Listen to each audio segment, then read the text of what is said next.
Welcome to the Escape Hatch. In this episode, we're going to be talking green screen, specifically the Elgato large green screen. It is very easy to set up. Here, let me show you. I have my unit up on foam blocks from original packaging just because I didn't want it sitting on the ground. It's a little bit of an investment. So what we're going to do is we're going to move this forward just a bit. Get these out of the way. And there's 2 feet that swivel out for the unit, and you want to get those perpendicular to your stand.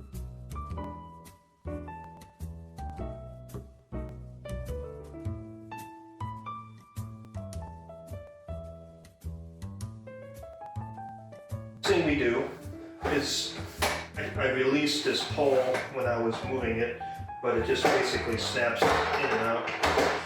You pull it to the left, right, because it needs room to mount into the center. And the handle releases with this little latch, and it goes into this hook at the top. Super easy. There is a clip on the back of the unit that you just unlatch, and you just pull this up like so. Pretty spiffy, extremely well made, no wrinkles, nice even texture, have plenty of room. Okay, I mentioned that there was 2 ways to use green screen with video, and one is through live streaming and the other is through post-editing. So we're going to look at the first option.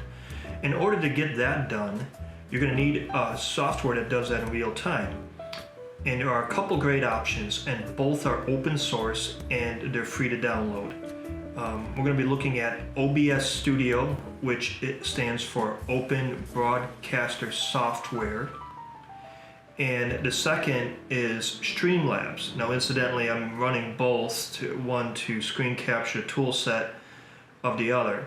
So if we're looking at OBS, in the latest version, at this time it looks like it's OBS 31.0.1, we're going to go down to the sources. So if you follow my mouse, sources is the second panel in, and we have a few sources. We have the camera that we're using right now, which is a Samsung Galaxy A54, which is shooting in full HD at 60 frames per second. It is a great streaming device. I picked this one up on eBay a couple weeks ago.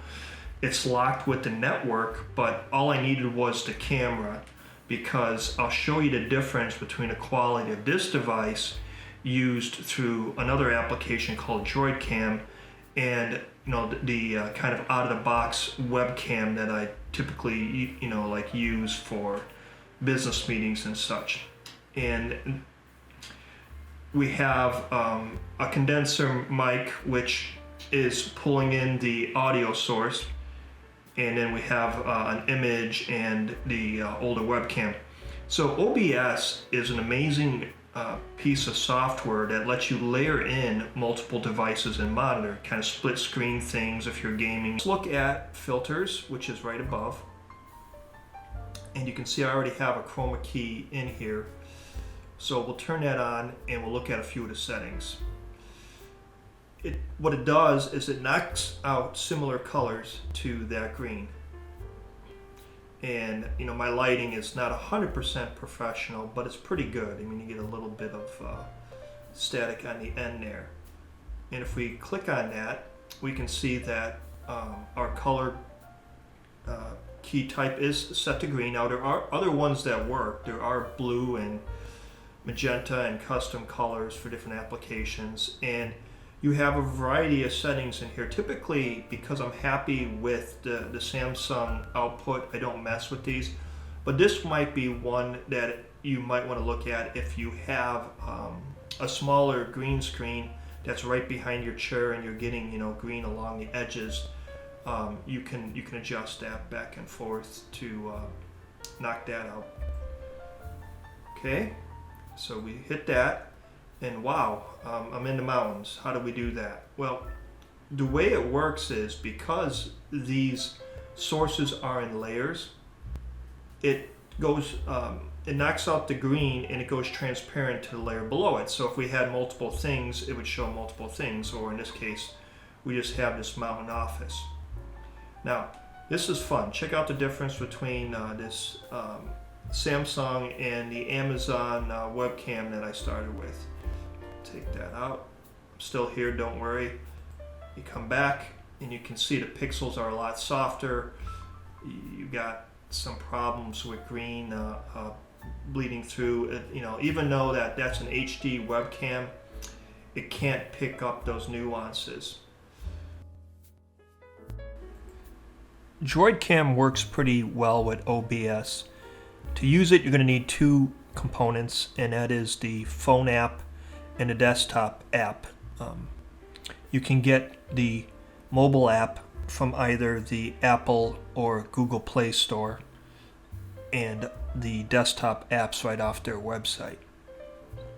I will include links to all the technology used in this video.